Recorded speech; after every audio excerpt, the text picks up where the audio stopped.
गेल्या अनेक वर्षापासून आमचा जो लोढा हेवन निर्डेचा जो परिसर आहे त्या परिसरात गेल्या 10 वर्षापासून आम्ही तक्रारी करतोय की हातगाड्या वाढत चालल्यात, फेरीवाले वाढत चाललेत.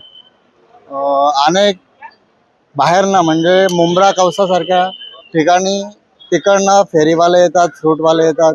काही दिवसांपूर्वी तुम्ही एक प्रकरण बघितलं असेल की त्या फळांच्या हातगाडीवरच तो एक माणूस तिथे लघवी करत होता आणि ती पिशवी बांधून त्याने त्या हातगाडीवरच ठेवली. असे घाणेरडे प्रकार चालू असताना सुद्धा या हातगाडी फेरीवाल्यांवरती कुठल्याही प्रकारची कारवाई होत नाही.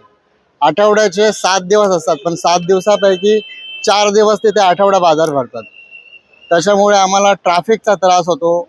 लोढा हेवन, कासाबेला, कासारी हो या परिसरामध्ये जवळजवळ 1 ते 1.25 लाख लोक राहतात, परंतु तिकडे ट्रॅफिकची एवढी समस्या असते, रस्ते खराब असतात. ह्या सगळ्या गोष्टींकडे दुर्लक्ष लावून महापालिके प्रशासनाचे जे कर्मचारी आहेत ते त्यांच्या चिरीमिरी घेऊन आम्ही ज्या तक्रारी करतो त्याच्याकडे कुठलंही लक्ष देत नाहीत. लोकांच्या असुविधेकडे कुठलंही लक्ष देत नाहीत.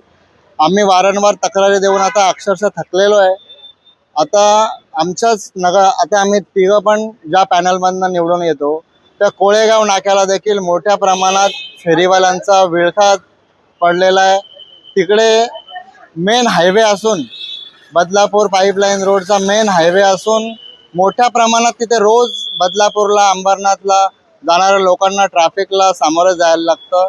त्याच्याकडे आमची साफ मागणी आहे की हे सगळे फेरीवाले आणि हे हातगाडीवाले गेले पाहिजेत.